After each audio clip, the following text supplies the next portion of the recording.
And that's why I'm saying be very present with who you give your time to, because everyone will take it.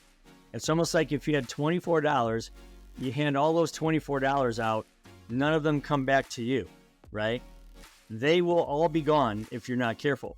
So take some of those hours, give them back to you, allow yourself that freedom to be spontaneous, and you're going to have a much more fulfilled life. Hey everyone, and welcome to episode 2 of the Life Formula podcast. In this episode, I will be interviewing Ken Rusk. Ken Rusk is a best-selling author of the book Blue Collar Cash.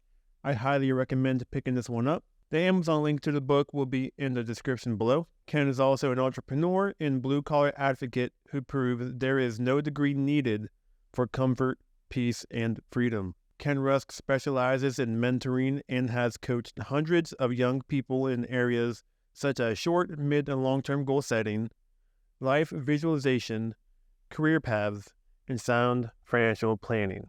And all I ask that if you enjoyed this episode, feel free to share it with someone who you believe needs to hear this. That is all, my friends, and I hope you enjoy this episode.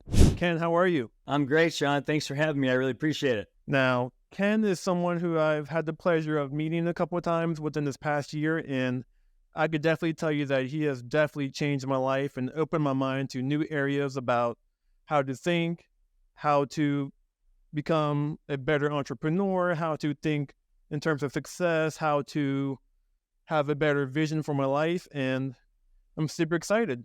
So let's get right into it. All right, Ken, big question. If you can create the formula for a perfect life, what would it be?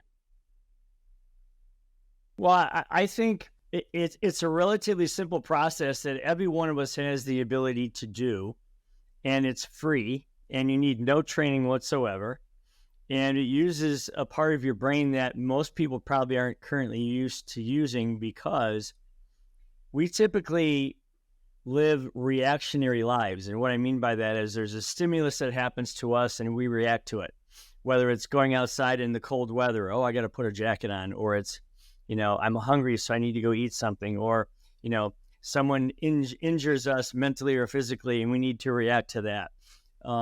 However that comes along, we're just used to living this reactionary way of living. And my whole world is about taking a stop from that and saying, okay, can we not go after and live a proactionary life, okay, to proact? And I know you hear that a lot, but it's a simple process. I mean, Shaun, I'm sure that you never got into your car and turned it on, put it in reverse, backed it out of the driveway, put it in drive and said, where the heck am I going, right?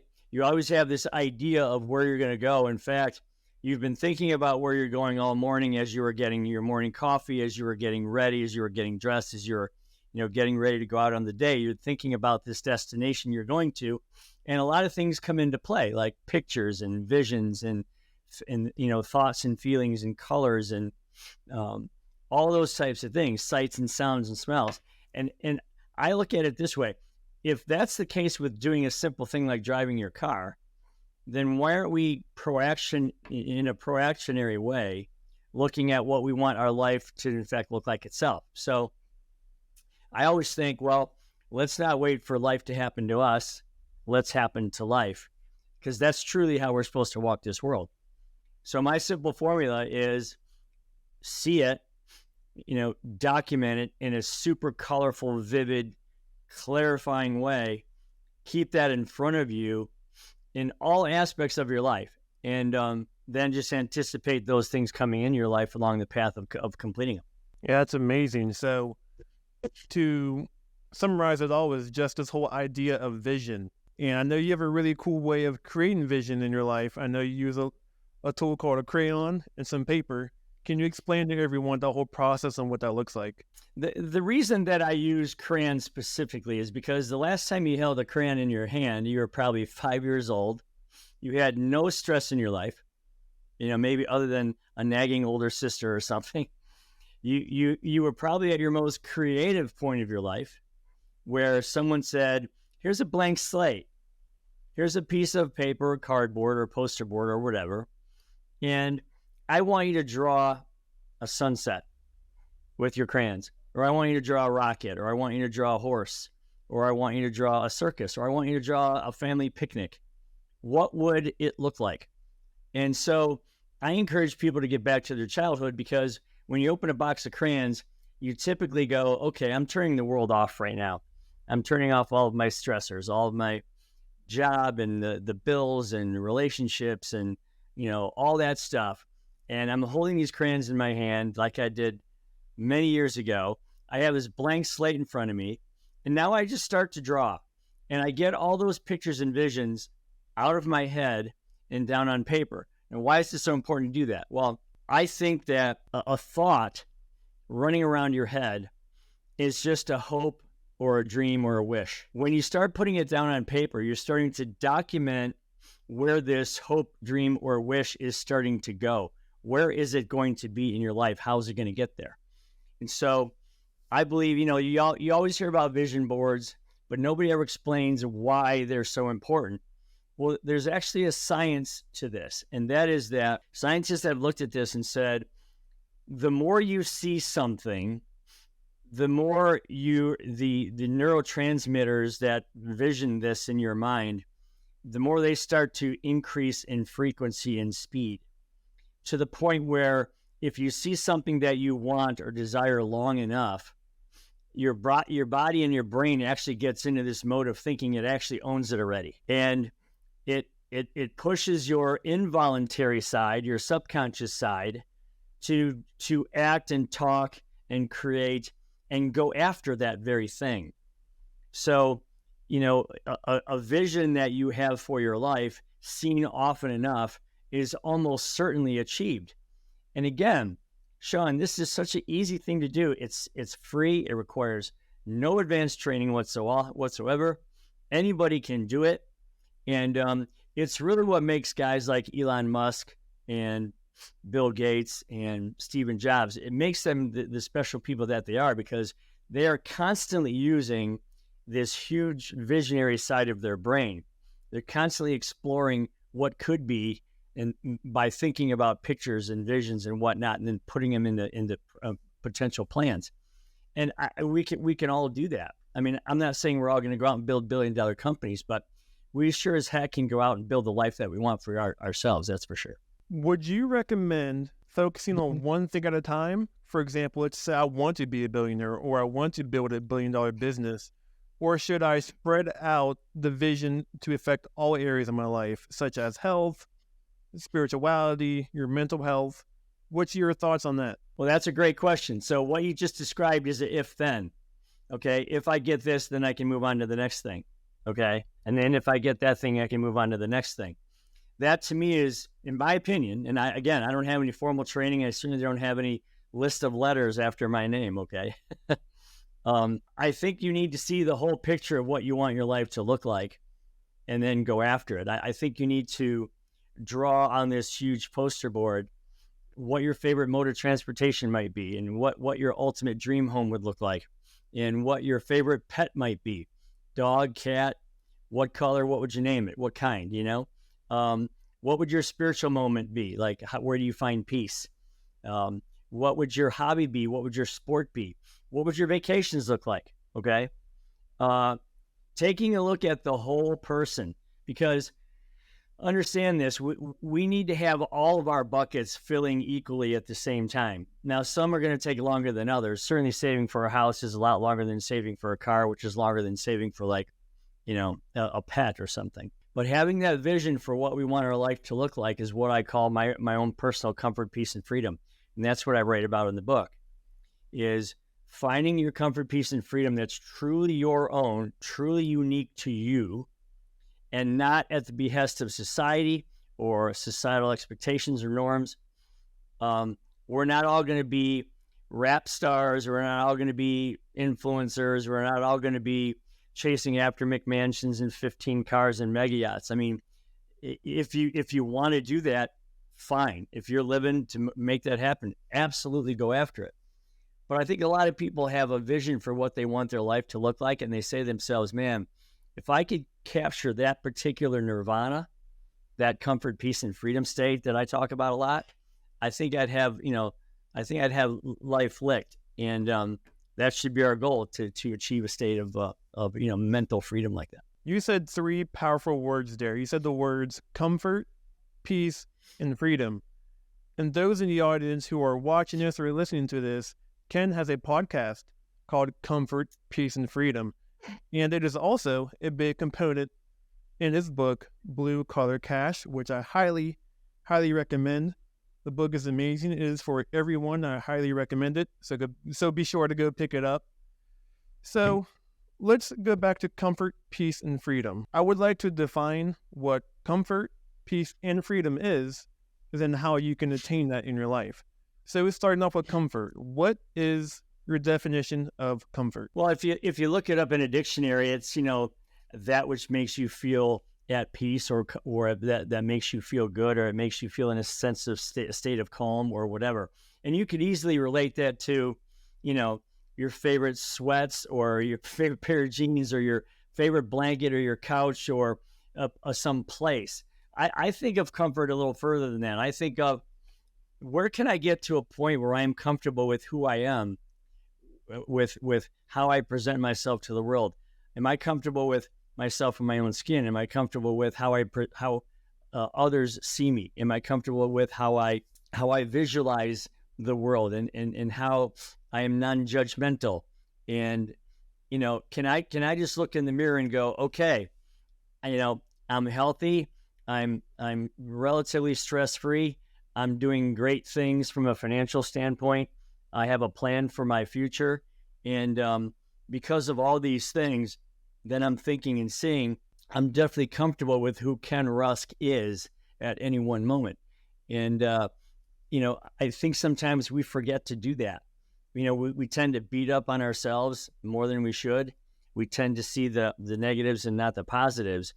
But if there is a negative and you can fix it and turn it into a positive, then you should do that. I mean, whether it's your health, or the things that you do, the things that you say, the way you're perceived by others, you can work on yourself and get yourself to a place where you're like, what, I'm comfortable with who Ken Rusk is, and that's like stage one. So comfort to me, from what I'm hearing from you, is just being able to fully express and love yourself for who you are. Does that sound pretty accurate to what? Yeah, that's it. And there's that's it. And again, there's ways to get there, and all of us can get to that place.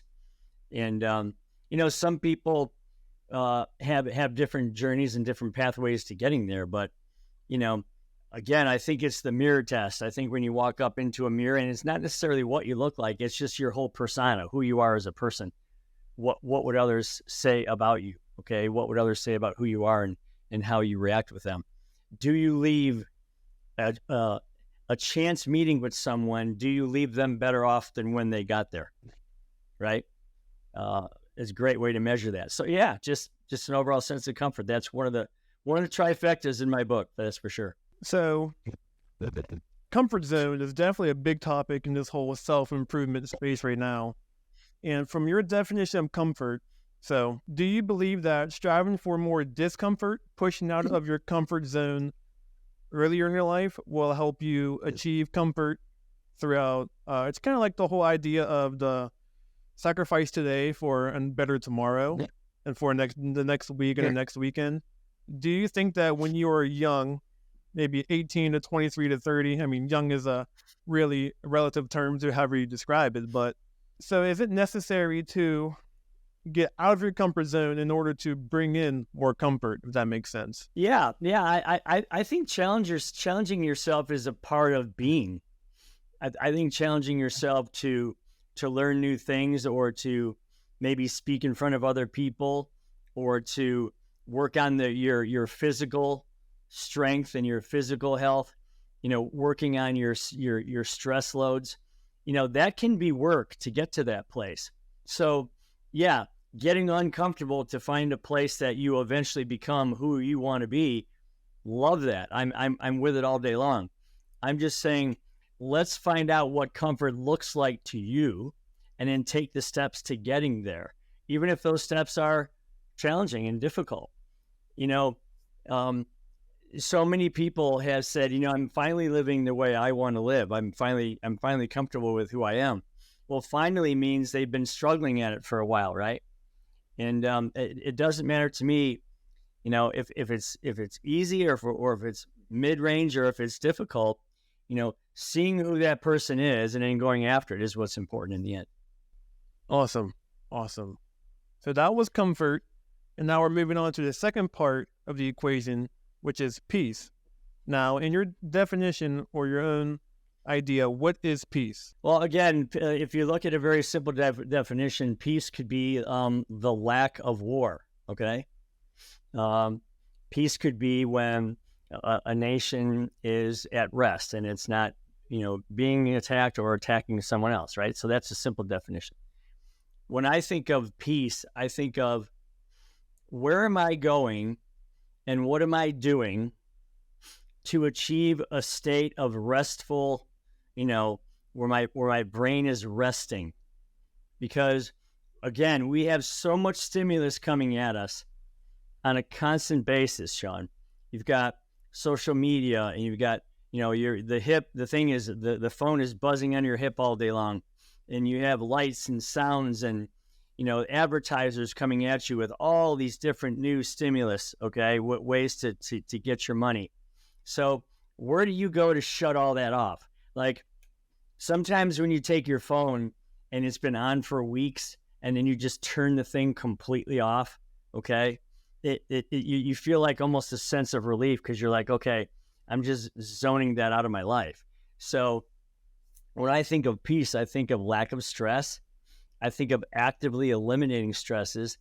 I think of choosing the emotions I want to have in the very little space at the top of my brain that I have left to hold emotions. I call it the fifth gallon in Blue Collar Cash. To get rid of things like frustration, anger, and fear, and paranoia and jealousy allows you to put in joy and spontaneity and wonderment and curiosity and those types of contentment, those types of emotions. So, peace is something that you don't just turn off the lights and sit in a dark corner. You have to work on it. And where do you go to find peace? That would be part of your drawing, I would think, because we all need to make sure that we rest our brains from this constant stimulus. And by the way, a lot of this stimulus is only 20 or 30 years old. I mean, some of this stuff is relatively new. So, how do you find that place where you're like, okay, I'm done. I'm literally going to hit the power button on the side of my brain and just turn it off for a while. And what does that look and feel like? And how do I go get it? Would you say that peace is in a correlation to enjoying the present moment? Well, a couple things. You can either experience peace spontaneously, right? You could be conscious of having peace in the present moment, or believe it or not, you can actually plan your peace. Okay, I'll give you an example. Deciding that you're going to take your dog for a walk in the park, okay, where nobody else is around, and you're walking through the woods and you're walking down these trails, and all you're hearing is the birds, and you're smelling those pine trees, and you don't hear any sounds. So you plan to do that. I'm going to take my dog for a walk, at 5:00 today. You're planning your peace. So that's okay. I'm totally good with that. Spontaneous peace that's awesome if you can do it, because that means you're fighting against the constant, noise that's happening throughout your day. And whether that's a meditative moment, fine. Just sit down and, I was at lunch today and I decided, you know what? I'm turning off for 30 minutes. I went into my office and I just intentionally found some peace. So yeah, there's lots of different ways to do it, but there again, it needs to be done because you need to balance that out with the insanity that might be the rest of your life, and try to keep a real cool, balanced, measured scenario going throughout your work week. For those people who say that, oh, I'm just too busy, I work 12-hour shifts, I have no time to plan any peace, where are some things that you do weekly that you plan for to find your own personal peace? What does peace actually look like to you? Well, So this is simple. I have a sticky note on my desk that's been there for a very long time, and it says "me first." Now, that doesn't mean I'm being selfish selfish at the detriment of others, right? Which is the definition of selfish. Working on yourself at the definition of, or at the detriment of other people. No, I think it's called self-ish. Separate the two words. So on Monday, I look at my work week and I say, okay, where am I putting myself in there first? Where am I putting my peace in? Where am I putting my comfort in? Where am I putting my play in? Where am I putting my spirituality, if you will, in? Where am I putting my workout routines in? So I do that first. And then obviously there's work that goes throughout that if that's what you're doing. But the fact that you're thinking about yourself first before the work part is a really good, important step, because that means you're putting yourself in a place where you matter. And you're not going to say, I'm too busy to do that. Well, can you just do me a favor and draw busy? Here's a crayon and some paper, right? The old crayon paper thing. Draw the word busy. What does that mean? You can't draw that word because it means it's a vague term in and of itself. Okay. Busy at what? Okay. Well, you can draw that. I'm too busy doing X. Well, if you have enough clarity to draw the X, then you also have enough clarity to draw the moments for yourself. And that's the thing that I'm getting at. Okay. Put yourself first, because you're no good to your friends, your family, your kids, your work. You're no good to the world if you're not in a great place yourself. And I think we all need to take a little time to do that. Yeah, I get that. That ties into one of my favorite quotes of your book, which you said, people shouldn't live to work, they should work to live. Now, what does that exactly mean? Well, if you think about it, let's go back to the cavemen and cavewoman days, okay? So they basically left their cave and they chased after some animals, or they tried to grow something. They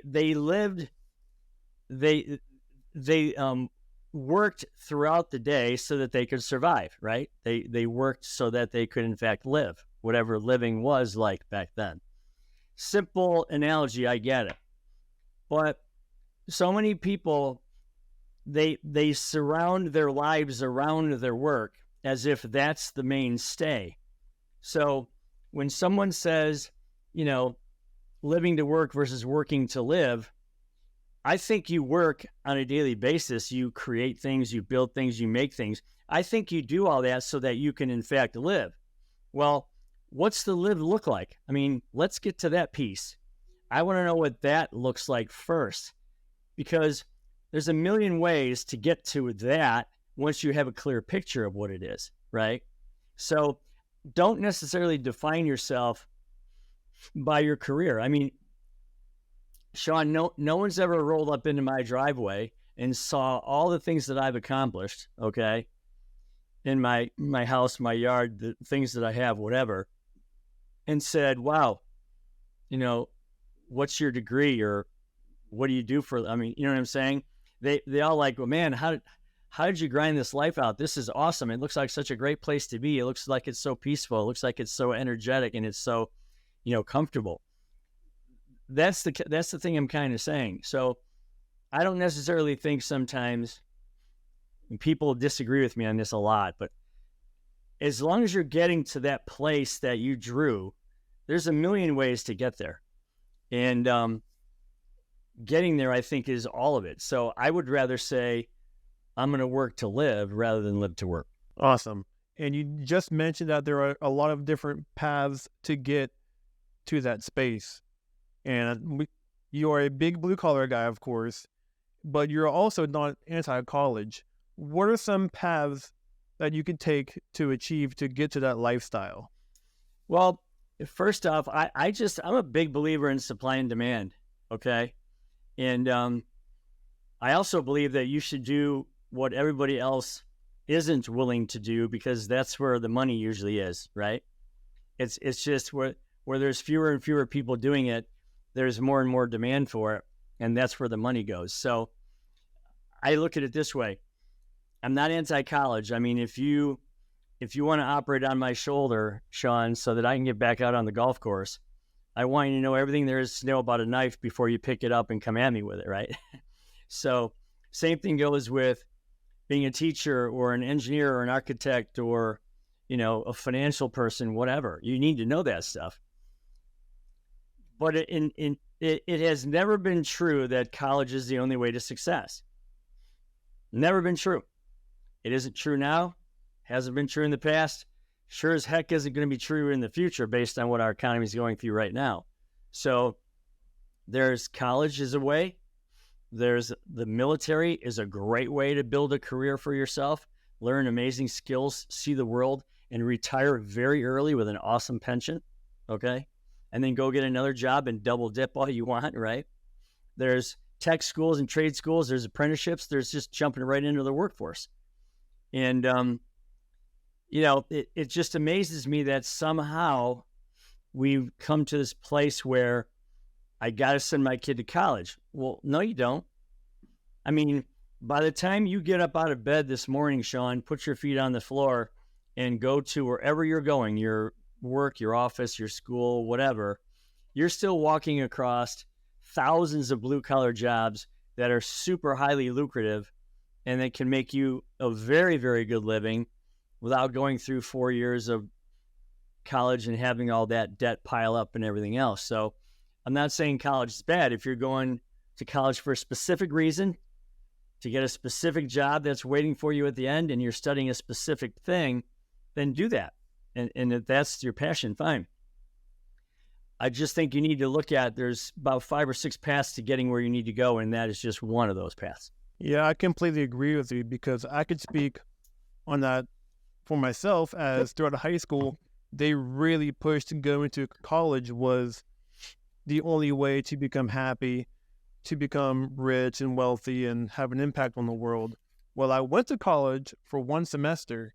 I did fine there. I was doing just fine, but when I was looking at the future vision for my life of what future classes I had to take, future jobs that could come out of the major that I chose, and I was looking at all the other majors to see if I was interested in any of them. I was just like, I'm not interested. I'm not passionate about any of these things.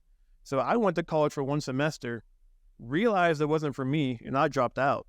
And for me doing that, my own definition of success, which I took from Earl Nightingale, is that success to me, from his definition of what he says, is that success is the progressive realization of a worthy ideal, which is that success isn't about the tippy top of the mountain of you achieving this specific thing. It's more about the journey, and as long as you're making progress in that certain thing. And when I look at my life right now, I mean, I'm only 23, and I think I've hit success in my life. I do have my buckets filled in terms of comfort, peace, and freedom. I'm super happy. And it didn't involve college. I took the other route. And that's just something I want to preach to those people who may be my age younger or are looking into college, is that society, for some reason, really is pushing college on us. Like, I know that you talk about schools taking shop class out of high school, which for you to become wealthy, to have an impact, to serve others, and to be happy. There are many, many paths. And you're in the blue collar space. What are some paths recently that you see where the whole supply and demand is? Because whether we like it or not, you need money to do a lot of certain things in life, to really enjoy life and a lot of nice experiences, and helping you attain that comfort, peace, and freedom. So what are some jobs or some areas of the blue collar field where you think people can at least do their own research and look into? Well, again, I look at it this way. Every economy is different. Every local economy is different. And the supply and demand is going to be different anywhere you look. But in general terms, for every 10 electricians that are retiring today, or getting ready to retire, there's only 5 that come online. in general, for every 7 contractors that retire, only 1 is coming online. Okay. So you can see in a real hurry, whether it's carpentry, plumbing, welding, being an electrician, any of those kinds of things, that we're running out of these people very quickly. And that's why you're waiting weeks and months to get something done, and you're paying, twice what you should be paying.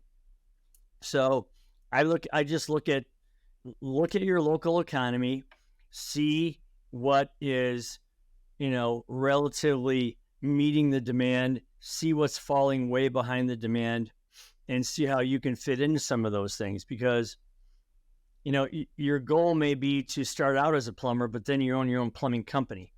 Your goal may be to start out as an electrician, but then you become your own business and you become your own electrical company. And that's when, you can multiply your efforts with and through the help of others who are following the same path you are. They just might be 5 or 10 years behind you. And that's where real wealth building begins. I mean, pretty much all of my really wealthy friends are blue-collar business owners. Now, that doesn't mean, I do know a bunch of doctors and surgeons, and they're doing great too. But the ones that really control their own input on a daily basis, they control their own output. They control the quality of that output. They control the quality of that service. They control their day, their schedule, their time, and they control their financial gain. Most of those people are blue-collar business owners. So, and blue-collar covers a lot. I mean, you can be a baker and own your own bakery. That's considered blue-collar in a way. You could own a restaurant, or you could own a hair salon or whatever. There's lots of ways that you can get into a position to make, great wealth for yourself. And for me, I'm a ditch digger, right? I've been digging ditches since I was 15. Now, I started with 6 people in my company. I now have 200, which means we dig a lot of ditches, right? But it's been a great ride, and I've tried to take people along that ride with me, who will eventually take over when I'm ready to hang it up. So, yeah, I just think there's a lot of opportunity out there. You have to see what is in highest demand and in lowest supply, and then kind of jump in that stream and see where it takes you. When I think of like digging holes, and when you're creating buildings, you're building new buildings, you need to have a strong foundation, right? And that is kind of like an allegory to how you have a really strong building or a strong body, such as like things like health and other aspects. What are some foundations that everyone needs to have a strong foundation to live like a good life? Like, is it certain health related things? Do they need to work out? Do they need a certain diet and things like that?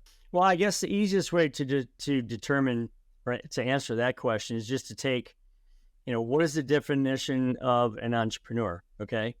So again, I'm going to give you a crayon and a piece of paper, and I'm going to say, draw me entrepreneur. You couldn't do that because you'd say, well, Ken, an entrepreneur at what? I would have to tell you, like, you're a successful business person, but a successful person at what, right? So I look at entrepreneurship as a series of characteristics, and I talk about this a lot in the book, Blue Collar Cash. I think any one of us can have these characteristics, and they are, initiative, faith, courage, vision, simplicity, generosity, persistence, resilience. All those kinds of characteristics really embody what an entrepreneur is. I think every one of us has those characteristics, but they are kind of locked inside of us until we have a reason for them to come out. And the reason is that life plan, that life drawing. Once you have a destination in mind, you know how to work the car. You know how to turn the key. You know how to put it into gear. You know how to step on the gas. But you don't do any of that until you have a destination in mind, right? And so that's what I'm saying. Let's anticipate all things in life that you want to bring into your world that would create your own personal nirvana. Let's anticipate that. And then all those characteristics will just come out of you. People think, oh, well, Ken, you're lucky. You're one of those entrepreneur guys. Baloney. I never woke up and, turn on the entrepreneur switch. The only way I did that was by seeing, well, you know what the heck is my life going to look like? How do I want it to unfold? And I drew all these things out, and I even sometimes got brochures to help me along the way to visualize. And I put all these things out there, and they still guide me today. And I've hit a lot of goals in my life, okay? But they're still guiding me to this very day, because living an anticipatory life is just a really energetic way for me. I mean, I think for most people to live. And so that's why I think it's so important to allow that side of your mind to constantly drive you, because it gets you out of bed, it gets you up and energized, it gets you ready to do some good hard work, and it gets you the rewards at the end of the day. What is your definition of freedom? Well, again, freedom could be, in a democratized society, freedom could be the ability to walk around this earth and do what you want to do, right? Free speech, freedom of action, freedom of occupation, freedom of business, freedom to do, that's what you have in a free society. Free to pursue your dreams, all of that. I think freedom, as it combines with the other two, is like that final piece, because so many times we say to ourselves, man, if I only had the time to do that. Okay, well, that means that those other things are taking up too much of your time. Okay, you have 24 hours every day, right? What are you choosing to do with those 24 hours? Who are you giving them to? Okay, you're giving 8 of those to sleep, I hope. You're probably giving 2 to 3 hours of that to meals, I'm guessing. And then you're giving some of those hours to work, right? What are you doing with the rest of those hours? Who are you choosing to give those hours to? Are you choosing to give them to someone that's going to enrich you in some way? So yeah, I think freedom to be spontaneous. I mean, how many of us can be spontaneous anymore? We're either staring at our phones, or we have all these schedules. We're running around town in the minivan, and going crazy, right?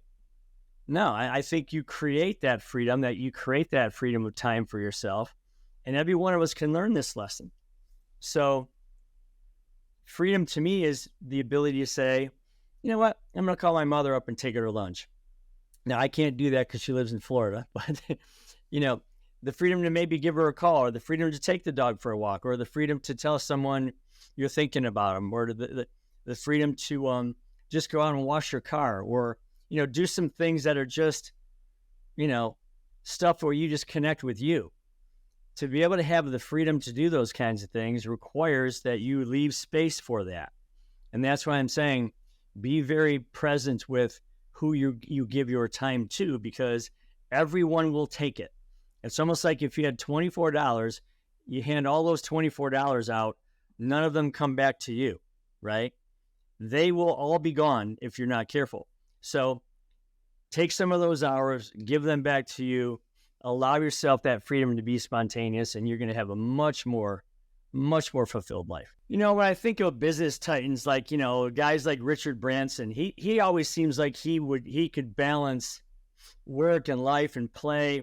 I mean, he was always working on some crazy project, and he was always off on some island somewhere. And I know that you say, well, he's a rich guy, and but I believe, in my mind, I feel like he always lived that way. He always lived a kind of a balanced life. People, again, people like maybe Oprah Winfrey, or some of those kind of people, where they always feel like they kind of balanced their whole life out. They did a little bit of everything, people who are, explorers, people who, they go to research things so that other people can learn. It just seems to me that there are people that kind of live that ultimate life, and they just have a lot of calm about them. They have a lot of balance about them, and a lot of my friends are that way. A lot of my friends that own these companies, these blue collar companies, they have a really innate sense of how to balance their work play life. And I have a sign right in my hallway. It's a neon sign that says "Work hard, play hard," and that's in equal portions. So the work hard sign isn't really big and the play hard sign really small, those letters are the same size, and that it's that way for a reason. So I just think if you find anyone that has the ability, you'll hear the word with it. Man, that person's really with it. What does with it even mean? Okay. Can you draw that? Nope. It means that they find balance in their life. And so seek those people out, and it's not too bad of an idea to imitate them and figure out how they're getting that sense of calm about them, because it's something we can all use. When I wrote the book, I had several titles, and Blue Collar Cash was the one that the publisher seemed to like the best. One of my titles was The Path, A Ditch Digger's Guide to Comfort, Peace, and Freedom. And I really wanted that dichotomy. I wanted people to think to themselves, what would a ditch digger know about comfort, peace, and freedom, right? So it's still in the book. It's just inside of it. I think the reader, to me, is anyone who is thinking, I don't really control my life. Other people, other influences, other reactions are controlling my life, and I don't feel like I'm in control of it. I certainly don't think like I have control over my future and what my future could look like. So the reader is somebody who's 15 to 20, who's just setting out in life and wanting to figure out the best path to get where they want to go. I think the reader is someone who's in their maybe their 30s and early 40s, and they're like, you know what, I went to school, I didn't want to go, but I did. I have all this debt, I have this job that I hate. How am I ever going to start living my life? So maybe they can read this and just kind of reset themselves and maybe find something they are a little more passionate about, or something that can make them some more money. And then finally, this one was a little more surprising. I think the business owners out there who are looking to build a really cool staff of people who are all like-minded and entrepreneurial thinking, okay? Because if you can find a way to get a bunch of, entrepreneurs, which is an entrepreneur working inside of a business, if you can surround yourself with people like that, your company's going to go way further than you can push it yourself. And I've experienced that myself, to be sure. So I found the more that I gave away, the more that I got. So I found the more that I kind of like assigned to other people, the more the company grew. And so it's an amazing thing for a business owner who wants to say, I'm going to do a book club. I'm going to buy like 20 of these programs and I'm going to give them to my people. We're all going to go through this thing together. They're finding out that they come back with some really cool results, and learning that as a collective, they can run that company way bigger than they can by themselves. As someone who reads this book, how do they implement it in their lives? Because I'm sure you don't want people to go read the book, just go sit it on the shelf to become a trophy, right? How do you get the most out of this book to help change you and other people's lives? Well, you did mention trophy. I think that's what we all have to be careful of. Sometimes you see someone who's read a lot of books and you ask them, what'd you learn from that one? I don't remember, but I read it. Or what'd you learn from that one? Well, that was a great book, but I don't necessarily use any of it that I read. You got to be careful that you don't just read these things and stick them on the shelf and then, fill your head with more knowledge, but no action, right? So I went out and I built a course. It took me about a year to build this course. It's literally 8 45-minute sessions. You can do it in a month. You can do it in a week. You can do it in a weekend, however you pace yourself. And, I've seen courses out there, Shaun, for $700, $2,000, $3,000, $5,000. No, that's not what this is about. My life was really good before I built this book and before I built this course. And so this is kind of a give back moment for me, because I believe in that wholeheartedly, which you'll see if you read the book. So I built this course. It's $129. You get a free $25 book with it. And if you go buy this course, just know that we will take some of the money that you pay us for that course, and we will put it into our Comfort, Peace, and Freedom Foundation, which helps to support boys and girls clubs and young veterans to help them find their way through life. So if you buy the book, just know that you're helping somebody else in the process. And I would hope everyone would find it in their heart to do that, because there's a lot of people need help out there. Yeah, I strongly advise that people do that. And if people would like the links to the book and also the course, it will be in the description. So feel free to go down and take a look at that. And I just want to say thank you, Ken, for this amazing, amazing episode. Thanks, Shaun. I really appreciate you having me, and I'm happy to come back anytime.